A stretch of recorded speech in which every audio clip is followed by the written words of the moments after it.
Eh, Assalamualaikum warahmatullahi wabarakatuh. Ya, kami dari kelompok K3 akan melakukan podcast dengan tema akhlak mahmudah dan akhlak masmumah. Langsung saja kita awali dari akhlak mahmudah. Kepada saudara Mbak Santi, kami persilahkan.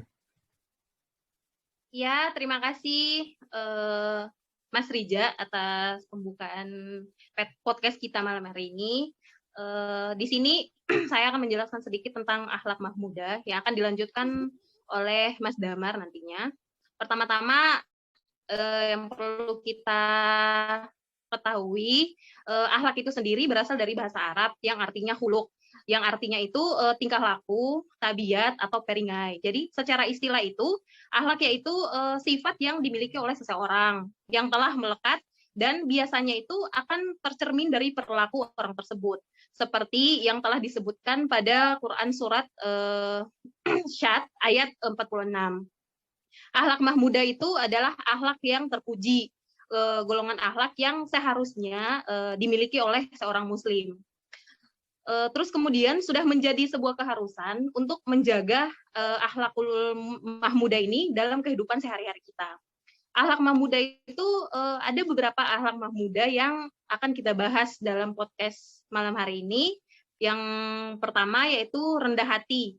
Rendah hati sendiri dengan kata lain adalah tawadhu. Jadi rendah hati di sini sikap merendahkan hati tanpa menganggap dirinya sendiri rendah atau hina. Rendah hati di sini tidak akan mengurangi harga diri seseorang, bahkan dapat menambah kewibawaan dan menambah kehormatan dirinya. Harga diri manusia itu terletak pada tinggi rendahnya bentuk ketakwaan kita kepada Allah Subhanahu wa Ta'ala. Macam-macam tawadhu sendiri ada 3 ya. Tawadhu kepada Allah, tawadhu kepada Rasulullah, tawadhu kepada sesama. Kemudian keutamaan tawadhu sendiri yaitu seseorang tuh akan dikasihi oleh orang lain, membuat seseorang bertambah mulia, kemudian menghindarkan manusia dari sifat takabur, ditinggikan derajatnya oleh Allah, dan dimasukkan ke dalam kelompok hamba-hamba yang mendapat kasih sayang oleh Allah Subhanahu wa Ta'ala. Kemudian yang kedua yaitu pemaaf, atau dengan kata lain yaitu al-afu. Jadi pemaaf sendiri di sini artinya sikap suka memberi maaf terhadap kesalahan-kesalahan orang lain tanpa sedikit pun dia menaruh rasa benci dan keinginan untuk membalas perbuatan orang tersebut. Seperti tercantum dalam Quran surah Al-A'raf ayat 99 yang artinya perintah Allah kepada manusia untuk menjadi pemaaf. Kemudian keutamaan dari pemaaf sendiri ini yaitu termasuk orang yang bertakwa. Terus pemaaf akan membawa kepada ketentraman dan ketenangan hidup. Kemudian yang ketiga yaitu disiplin, dengan kata lain atau al-nizam. Nah, di sini disiplin sendiri ialah ketaatan kepada peraturan dan tata tertib yang telah dibuat. Keutamaan dari disiplin sendiri itu akan menghasilkan hasil yang maksimal dan memuaskan. Hidup disiplin juga akan menjadikan kehidupan seseorang tuh menjadi tertib dan teratur. Kemudian yang keempat yaitu amanah, dengan kata lain atau al-amanah.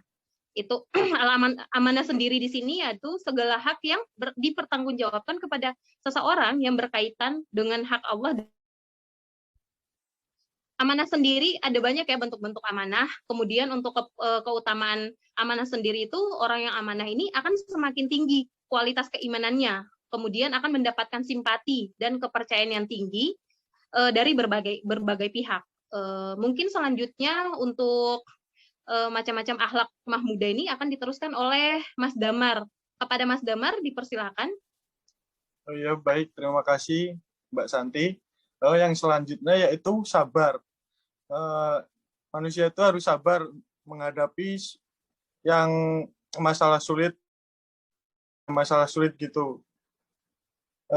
Contohnya yaitu dari masalah yang besar atau yang kecil, masalah lahir dan batin, masalah fisiologis maupun psikologis. Sabar karena menghadap ridho Allah. Contoh sabar terhadap perintah, macam-macam sabar. Yang pertama yaitu sabar terhadap perintah, yang kedua sabar terhadap larangan, yang ketiga sabar terhadap takdir. Keutamaan sabar yaitu memperkuat dan memperteguh hati. akan mendapatkan urutan pertama masuk surga sebelum kelompok yang lain. Orang yang sabar akan mendapatkan balasan surga. Jadi kita harus sabar menghadapi masalah-masalah yang kita hadapi. Yang selanjutnya yaitu menepati janji atau al-wafa. Pengertian dari menepati janji yaitu sikap selalu memenuhi perjanjian yang telah dibuat oleh kedua belah pihak atau lebih. Baik itu janji kepada Allah maupun sesama manusia. Keutamaannya itu mendapat simpati dan kepercayaan yang besar dari orang-orang lain. Menepati janji salah satu tanda keimanan seseorang dan terhindar dari sifat munafik. Yang selanjutnya yaitu ikhlas. Ikhlas yaitu membersihkan maksud dan tujuan bertakarub kepada Allah Subhanahu wa taala dari berbagai maksud dan niat yang lain. Mungkin itu saja yang dapat saya sampaikan. Kurang lebihnya mohon maaf. Ada yang ingin ditanyakan dari teman-teman yang lain? Oke, baik. Tadi kan Mas Damar menjelaskan dan Mbak Santi menjelaskan beberapa hal tentang akhlak dan mahmudah. Nah, ingin kita bicarakan mungkin mengenai tadi kan dijelaskan macam-macam tawadlu itu ada 3. Salah satunya tawadlu kepada Allah. Nah, kepada Rasulullah, kepada sesama. Itu maksudnya itu bagaimana ya? Mungkin Maaf, itu bukan tawadlu, tapi tawadu ya. oh ya, ya tawadhu. Maksudnya gimana ya? Sepertinya sama Bisa saja. samanya gimana? Oh ya, baik. Maksudnya Mas Rifan. Gimana Mas Rehan? tidak, boleh dilanjutkan Mbak Santi. Oh, baik Mas Rehan. Terima kasih Mas Rifan atas pertanyaannya. Pertanyaannya itu ada beberapa macam tawadu ya, ada 3. Tawadu kepada Allah, tawadu kepada Rasulullah, sama tawadu kepada sesama. Itu contoh-contohnya ya mungkin ya. Pertama, tawadu kepada Allah. Tawadu kepada Allah sendiri itu tekun dan khusyuk, seperti kita menjalankan sholat dan ibadah serta amalan lainnya.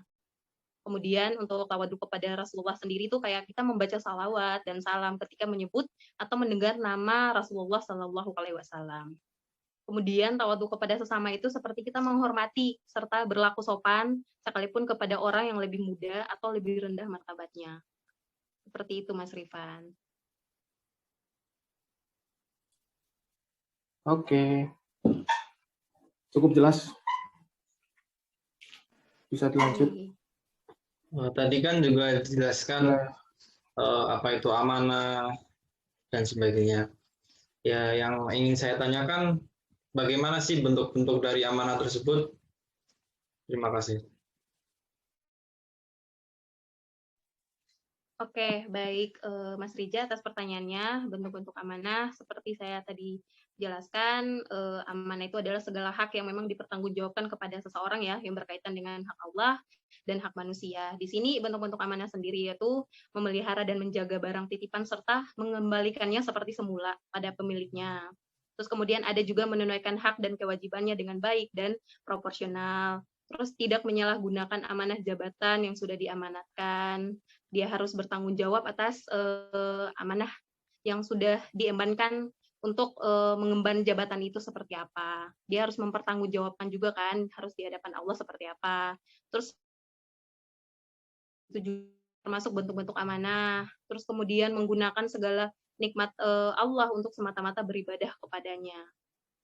Jadi bentuk-bentuk amanah tuh ya harusnya kita harus tahu gitu kepada harus dipertanggungjawabkan gitu dari kita untuk dipertanggungjawabkan kepada Allah seperti apa. Seperti itu. Intinya sih aku tanggung jawab seperti itu ya. Iya, dipertanggungjawabkan, Oh, iya, bukan siap. hanya kayak seperti tadi amanah untuk mengemban jabatan, itu bukan hanya oh ya ini jabatan saya, udahlah saya sudah mengemban jabatan ini, saya sudah jadi pemimpin, saya sudah jadi orang besar atau apa itu, tapi dia tidak bertanggung jawab atas jabatan itu. Padahal nanti pada saat di akhirat kan dipertanggungjawabkan apa saja sih yang kamu lakukan waktu kamu menjabat seperti ini. bawahan atau anggota-anggota kamu seperti apa? Apakah sudah sesuai dengan syariat Islam atau gimana? Seperti itu. Kan semua apapun itu yang kita lakukan di muka bumi balik lagi ya. Itu untuk balik lagi artinya iya. Jadi akan dapat balasannya nanti di akhirat. Seperti itu Mas Rija. Terima kasih jawabannya. Ya, sama-sama Mas Rija. Mas Damar? Oh iya, gimana?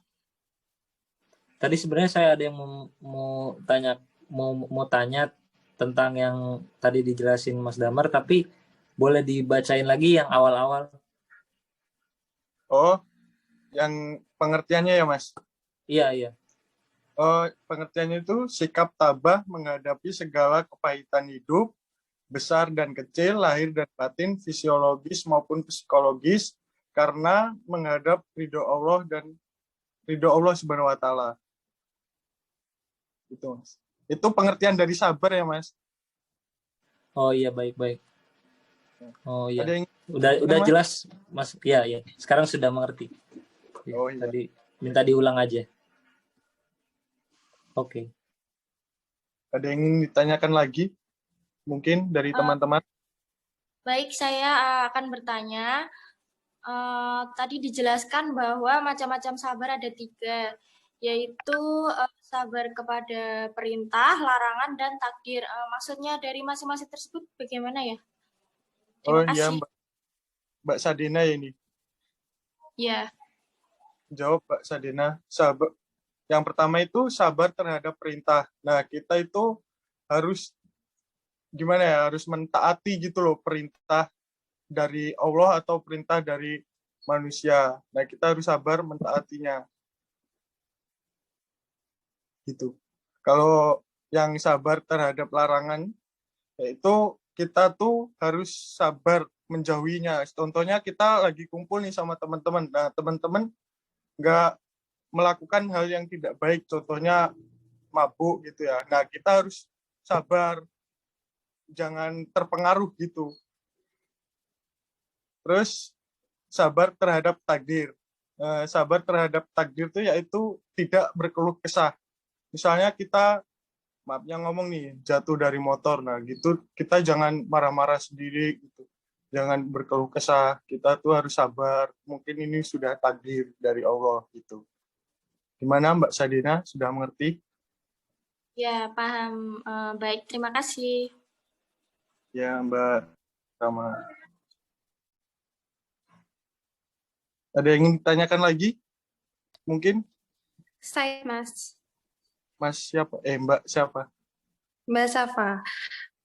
Jadi tadi kan Mas Damar itu menyebutkan ikhlas kan. Saya pengen menanyakan apa sih keutamaan ikhlas itu? Oh iya Mbak Safa. Izin menjawab ya.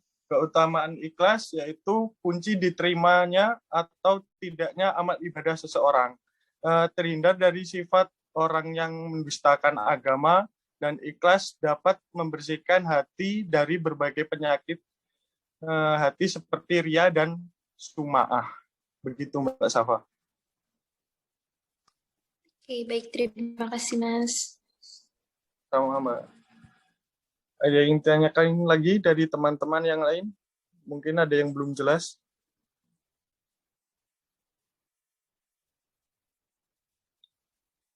Oh, sudah cukup ya. Kalau sudah cukup, saya kembalikan lagi ke Mas Riza. Untuk Mas Riza, saya persilahkan.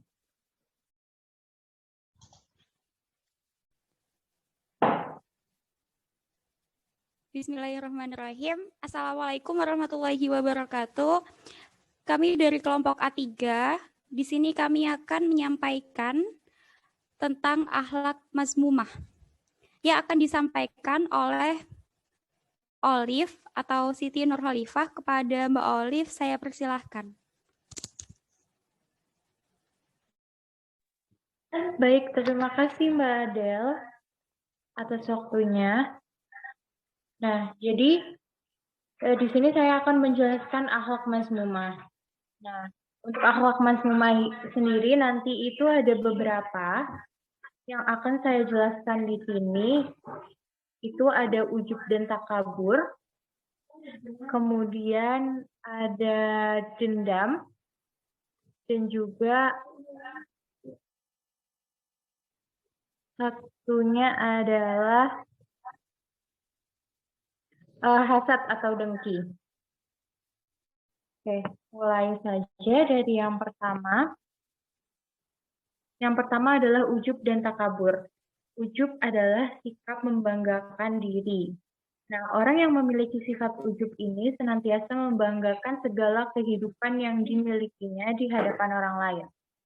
Kemudian, takabur atau sombong adalah sikap merasa dirinya lebih besar daripada orang lain dan menganggap kecil orang lain dan meremehkan orang lain juga. Nah, seperti yang ditegaskan dalam Al-Quran Surat Luqman ayat 18, yang artinya, dan janganlah kamu memalingkan mukamu dari manusia karena sombong, dan janganlah kamu berjalan di muka bumi ini dengan angkuh. Sesungguhnya Allah tidak menyukai orang-orang yang sombong lagi membanggakan diri. Nah, kemudian apa saja sih dampak dari sikap ujub dan takabur ini? Yang pertama itu menolak kebesaran dan melecehkan orang lain. Kemudian yang kedua, tidak akan diridhoi oleh Allah Subhanahu wa taala. Kemudian yang ketiga, tidak akan masuk surga. Nah, selanjutnya itu ada dendam. Dendam adalah sikap tidak rela untuk menghilangkan ketidaksenangan pada masa lalu atas tindakan orang lain terhadap dirinya dan berkeinginan untuk membalasnya.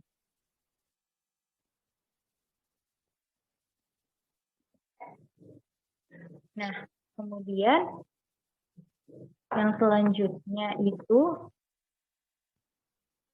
dampak dari sifat dendam ini diantaranya menimbulkan kebencian dan permusuhan serta pertikaian di antara manusia. Kemudian tidak suka memaafkan kesalahan dan kesilapan orang lain, serta merusak persahabatan dan persaudaraan di kalangan sesama manusia. Nah, yang terakhir yang akan saya jelaskan adalah hasad atau dengki. Hasad atau dengki ialah rasa iri dan benci terhadap kelebihan dan keberuntungan yang dimiliki orang lain. Nah, dampak dari sifat hasad atau dengki ini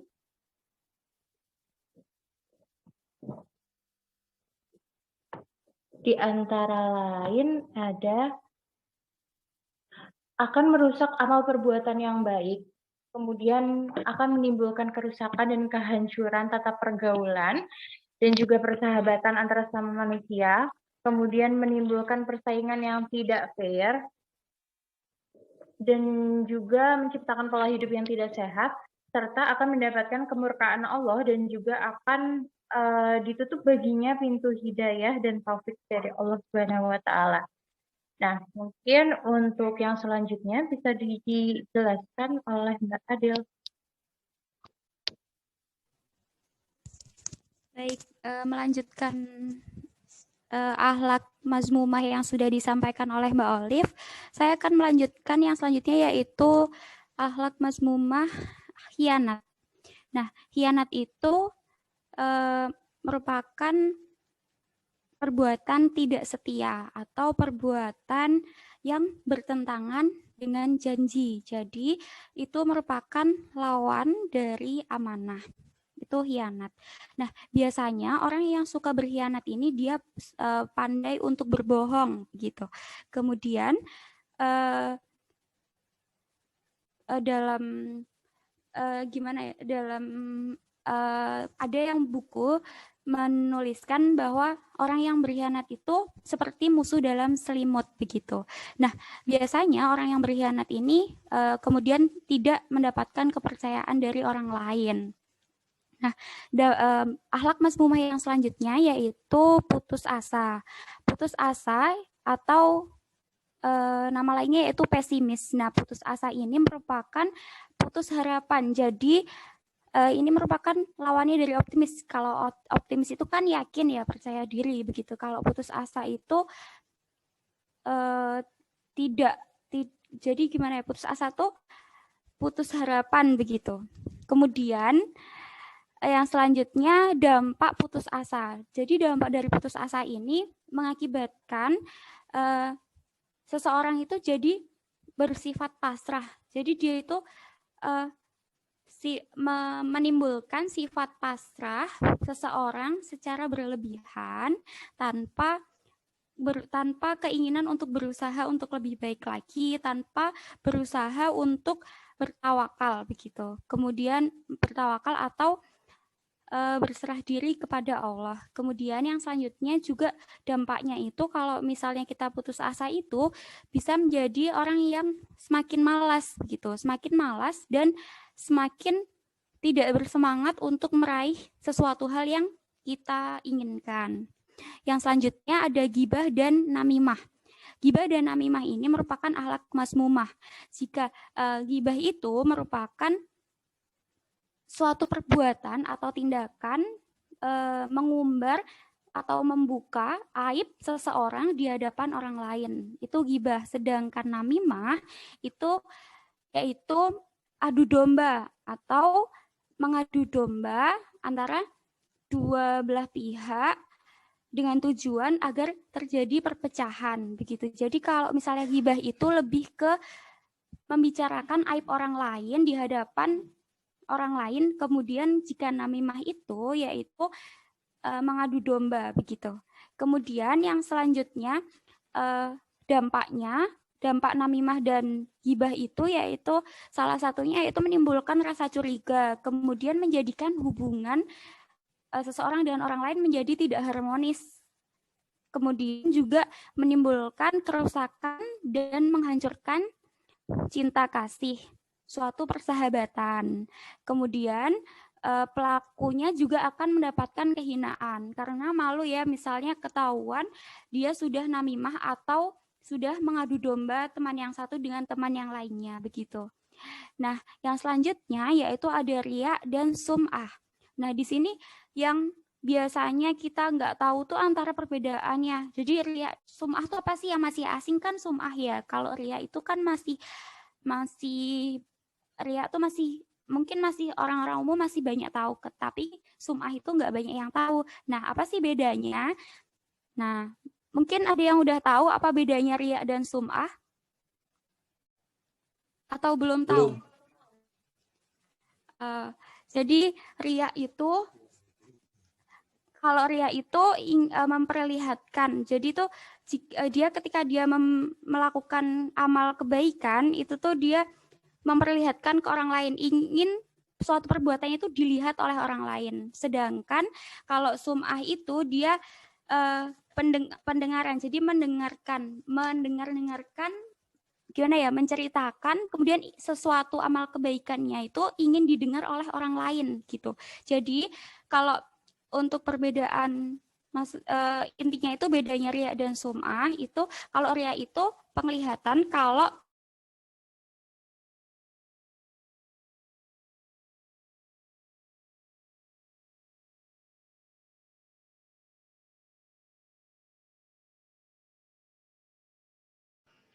Halo Mbak Andel. Assalamualaikum Mbak Del.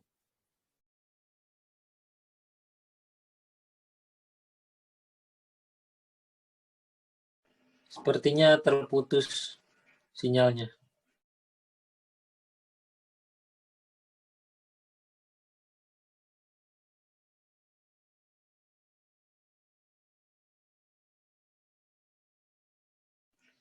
Iya, itu mungkin ada sinyalnya terputus. Jadi boleh dilanjutkan oleh siapa untuk penjelasannya?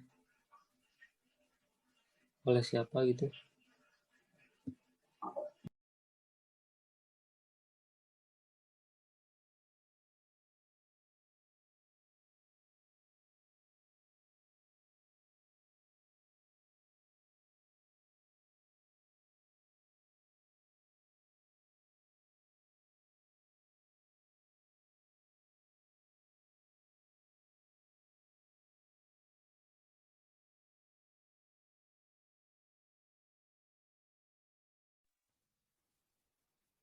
Mungkin itu tadi penjelasan terakhir dari Mbak Adel. Mungkin bisa langsung ke sesi tanya jawab. Mungkin ada yang ingin ditanyakan. Baik, Mbak Saya ingin Olive. bertanya. Izin bertanya, Mbak Olive. Olive, izin bertanya. Iya, dengan Mbak siapa? Yati. Mbak Kartika. Mbak Yati atau Mbak Kartika dulu? Aku dulu boleh? Ya udah, Mbak Olive. Boleh. Ini saya mau bertanya, bagaimana cara menghindari akhlak masmumah tersebut? Dari keseluruhannya itu bagaimana cara menghindari? Oh iya, terima kasih Mbak Yati untuk pertanyaannya. Mungkin dari semua yang sudah tadi disampaikan oleh saya dan Mbak Adel, cara untuk menghindari akhlak mazmumah yaitu kita bisa dekat dan berteman dengan orang-orang yang soleh, yang selalu memperingatkan kita untuk tidak melakukan perilaku tersebut, seperti itu.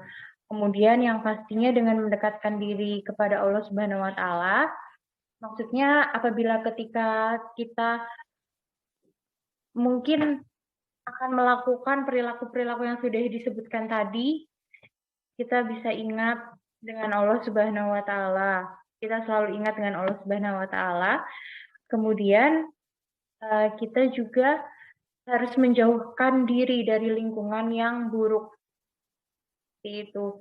Jadi kita harus lebih dekat dengan orang-orang baik, orang-orang yang selalu mengingatkan kita. Seperti itu Mbak Yati. Ya, mohon maaf. Apakah sudah dapat? Iya, sudah Mbak Olive. Alhamdulillah. Terima kasih Mbak Yati. Sama-sama.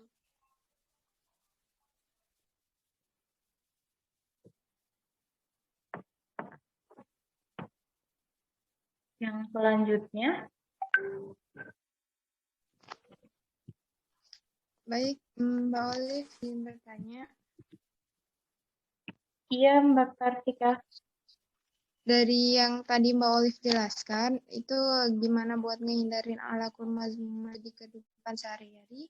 Kalau untuk ghibah sendiri, menghindarinya itu bagaimana ya Mbak? Apakah sama? Kan biasanya tuh pada saat berkumpul, sebagian dari kita pasti pernah, maupun sengaja maupun enggak itu pasti kan, kayak ada teman-teman, salah satu teman dari kita tuh melakukan hal tersebut. Lalu menyikapinya itu bagaimana dan bagaimana menghindarinya agar waktu berkumpul itu tidak terjadi juga gitu Mbak. Mungkin saya akan menjawab dulu sebelum dijelaskan lebih lengkapnya oleh Mbak Olive ya. Boleh, silakan.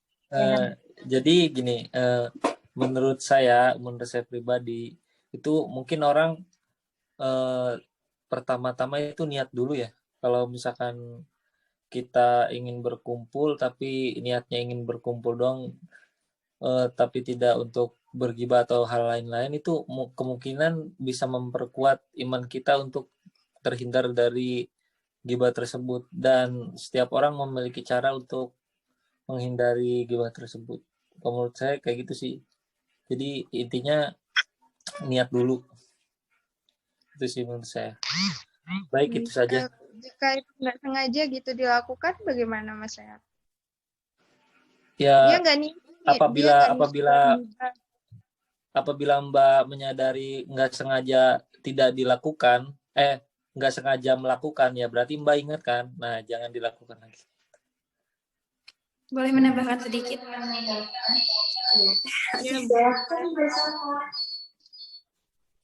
Mungkin kalau misalkan kayak udah terlanjur gibah, kan kita bisa memohon ampun sama Allah, kayak kita istighfar ya mungkin sebanyak minimal 3 kali lah, agar insya Allah mungkin Allah mengampuni dosa-dosa kita. Dan untuk menghindarinya kita bisa mencari topik lain atau bisa meninggalkan teman kita yang sedang gibah. Seperti itu Mbak Kartika. Mbak Safania, Ya, apakah bukannya hibah itu dosa pada manusia ya, bukan dosa antara kita sama Allah? Bagaimana tuh? Bukannya kita misal langsung meminta maaf secara langsung atau gimana tuh? Soalnya tuh Tapi kan larinya menurut saya dosa sesama manusia lebih berat daripada dosa kita sama Allah. Karena kalau misal nih kita ninggalin sholat, kita tobat bisa. Tapi kalau sesama manusia, misal sampai ninggal kita nggak minta maaf, ya lebih berat itu. Gimana menurut iya benar. Mbak Safania? Iya benar Mas Riza. makanya harus Ada dihindari. benarnya juga. Ada benarnya juga apa kata Mas Riza, cuman alangkah baiknya kalau ketika kita sudah terlanjur gibah dan orang yang kita gibahin itu dia tidak mengetahui, kan lebih baik kita memohon ampun dulu kepada Allah. Maksudnya kita minimal istighfar lah 3 kali gitu kan. Iya, terus benar. Baru kita menghindari teman-teman kita atau mencari topik lain agar perkataan teman kita yang ingin menggibahi orang lain itu kayak ya udah cukup di situ aja gitu. Jadi kita mencari topik lain atau pembahasan lain seperti itu. Mungkin ada benar juga kalau kita minta maaf ke orangnya, cuman kan alangkah lebih baiknya kita memohon ampun dulu kepada Allah seperti itu. Mungkin ada yang ingin ditambahkan? Mbak Safa, Iya. izin Iya Mas Rija. Menambahkan. Iya Mas Rija, menurut saya kan orangnya mungkin kita keceplosan atau gimana dan orangnya belum tahu atau gimana, kan mending kita mau mohon ampun dulu kepada Allah, karena orang itu nggak tahu, kecuali orang itu tahu kita baru minta maaf. Tapi kan aneh kan kalau misalkan orang itu nggak tahu tiba-tiba kita minta maaf, jadi mending lebih ke Allah dulu aja. Iya betul. Izin menambahkan. Mohon maaf, suara saya kedengeran nggak? Kedengeran Mbak Adel. Sangat jelas. Ya, izin menambahkan ya teman-teman, mungkin ya yang namanya gibah itu dia membicarakan aib orang lain, aib seseorang di hadapan orang lain tanpa sepengetahuan orang yang sedang dibongkar aibnya. Itu namanya gibah. Tetapi ketika orang yang sedang dibicarakan aibnya itu tahu, itu namanya bukan gibah gitu. Nah, jadi itu kan kalau bentuk akhirnya ya, makanya dalam Islam itu ada namanya klarifikasi. Nah, itu atau tabayun gitu. Nah, makanya kalau kita berbuat gibah, jika udah terlanjur nih, udah terlanjur berbuat gibah, bener sih yang pertama sadari dulu kalau misalnya oh ya aku tuh salah kayak gitu. Oh ya aku salah. Jadi aku yang pertama mohon ampun kepada Allah itu sudah tentu. Karena hilaf. Kemudian yang kedua, kalau misalnya memungkinkan, tuh malah justru emang minta maaf gitu. Terus terang aja, kalau misalnya udah gibahin, tetapi dengan meminta mohon maaf, benar-benar bersih hati, niat untuk maaf gitu loh, dan tidak akan mengulangi lagi, dan berniat untuk memperbaiki diri gitu, supaya tidak melakukan gibah lagi. Kemudian untuk menghindari gibahnya itu mungkin lebih mengingat Allah lagi, supaya ketika kita akan melakukan sesuatu, ketika ingat Allah mesti ingat oh ya nanti dosa, jadi aku harus hati-hati kayak gitu. Kemudian bergaul dengan teman-teman yang baik. Lingkungan dan teman yang baik sangat berpengaruh. Nah, bukan berarti menganggap kita udah baik atau milih-milih teman, nggak mau bertemanan sama teman yang nggak baik, bukan. Tetapi paling tidak kita berusaha untuk memilih lingkungan dan teman yang baik dan mengajak teman untuk berubah menuju yang baik begitu. Mungkin ada tambahan lagi dari teman-teman. Oh iya, ada Mbak Adel, sedikit. Ya boleh. Ya terkadang juga ada orang yang tahu Mbak Adel bahwa seseorang itu pasti, misalkan ada yang tahu nih lagi digibahin nih, tahu kayak gitu. ada orang yang kayak gitu. Yang kedua, kenapa sih kalau menurut saya itu lebih baik kepada Allah dulu, jangan dulu langsung ke orangnya, itu karena takutnya memunculkan, kan orang beda-beda ya, takutnya memunculkan amarah baru gitu loh kan. Mungkin kita minta maaf, tapi mungkin orang yang diminta maafin itu mikirnya, wah ini orang dulunya ngomongin gitu, takutnya muncul amarah baru gitu. Jadi maksudnya gimana ya? Kalau emang orang yang nggak tahu, mending kita sama Allah aja dah daripada menimbulkan amarah baru gitu. Menurut saya kayak gitu aja sih. Tapi ya Nah, kalau iya, emang boleh. orangnya welcome aja ya nggak ada salah juga. Tapi ya resikonya ya itu kan orang beda-beda gitu maksudnya. Nah, iya. Ya, maksud saya juga gitu ya, Mas ya. Yang pertama itu tentu kan kita mengingat diri dulu kalau misalnya, oh ya aku salah, menyadari dulu kalau misalnya gibah itu salah. Jadi aku yang pertama tentu mesti otomatis minta maaf ke Allah. Kemudian yang selanjutnya yang harus dilakukan tuh jika memungkinkan ya. Jadi yang digaris bawah itu jika memungkinkan maka sampaikan maaf kepada pihak yang bersangkutan. Karena apa? Karena untuk jika memungkinkan ya, karena untuk meminimalisir kejadian misalnya dia malah taunya dari orang lain kan malah jadi nggak baik tuh. Nah, itu sebenarnya cara untuk meminimalisir hubungan ketidakbaikan antara dua belah pihak itu. Tapi jika memungkinkan, mungkin banyak ya kriteria dari masing-masing orang untuk memungkinkan apa enggak sih aku buat ngomong gitu. Mungkin seperti yang sudah disebutkan Mas Rehan tadi, memungkinkan nggak sih aku ngomong kalau orangnya welcome, orangnya nggak welcome gimana gitu. Nah, mungkin ada tambahan lagi dari teman-teman atau lanjut ke pertanyaan selanjutnya. Apalagi kan kalau gibah gitu kan ada penyampaian ke satu orang itu udah lain kan. Jadi kita kayak diceritain kayak gini, nyampein ke orang bersangkutan lain. Biasa kayak gitu yang menimbulkan salah paham. Nah, apalagi iya, mungkin maaf, nyambung ya jika Mbak Santia untuk meminimalisir ketidakbaikan selanjutnya. Jadi mending di situ. Nanti dia mau marah atau dia mau apa, yang penting kita udah menyampaikan dengan baik, niatnya maaf, khilaf, niatnya baik, ingin memperbaiki diri, menyadari diri kalau dia ada salah, kemudian dia niat menjalin hubungan baik lagi kayak gitu. Mungkin seperti itu. Yang lainnya mungkin ada tambahan atau lanjut ke pertanyaan selanjutnya. Lanjut.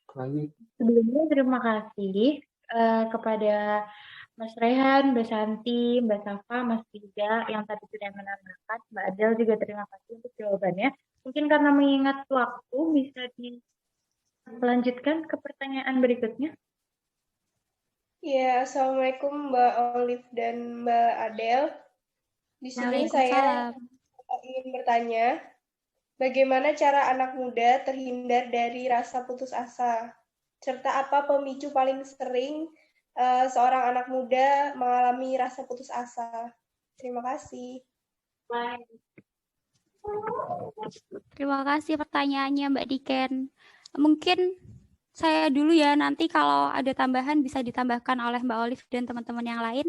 Langsung aja untuk menghindari atau menghindari rasa putus asa. Kalau menurut saya pribadi ya, supaya kita tidak berputus asa, selalu yang pertama itu untuk dilakukan untuk menghindari akhlak mazmumah itu yang pertama yaitu dengan mendekatkan diri kepada Allah, yaitu memperbaiki hubungan kita kepada Allah dengan apa? Melalui sholat, memperbaiki sholat. Nah, kemudian yang kedua, memilih lingkungan dan teman yang baik. Lingkungan yang sehat, teman yang baik, bukan berarti, saya ulangi lagi, bukan berarti merasa dirinya udah baik dan menganggap teman itu tidak baik, itu bukan seperti itu, tetapi bedakan ya pilih-pilih teman dalam tanda kutip dengan pilih-pilih teman untuk demi menjaga, saling menjaga gimana ya akhlak. Mungkin kita bisa memilih teman tuh yang bukan berarti yang jelek itu nggak ditemenin, nggak dipilih tuh nggak dianggap teman tuh nggak, tapi memilih teman yang bisa diajak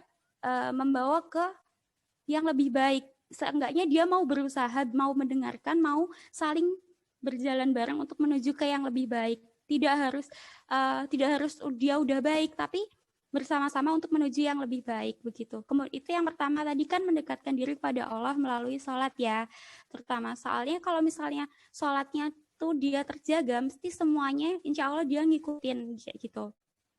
Kemudian yang kedua kan memilih lingkungan dan teman yang baik. Yang selanjutnya selalu berusaha untuk mendekatkan diri kita dengan akhlak yang baik dan menghindari akhlak yang buruk begitu. Mungkin pemicu putus asa itu salah satunya melihat teman yang lebih tinggi. Nah, itu sebenarnya putus asa juga berawal dari kita tidak bersyukur. Nah, mungkin lebih bersyukur lagi supaya kita itu lebih semangat karena kemampuan setiap orang itu beda-beda dan kita memiliki kelebihan dan kekurangan masing-masing. Mungkin sekian, mengingat waktu bagaimana ya Mbak Olive?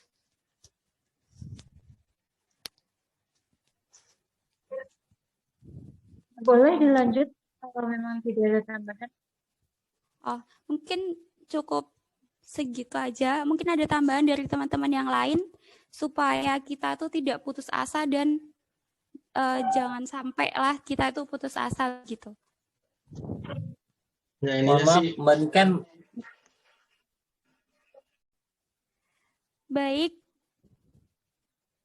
Baik, mungkin cukup sekian yang dapat kami sampaikan dari kelompok 3 mengenai akhlak mahmudah dan akhlak mazmumah. Semoga bermanfaat bagi kita semua. Kurang lebihnya mohon maaf. Billahi taufik wal hidayah. Wassalamualaikum warahmatullahi wabarakatuh.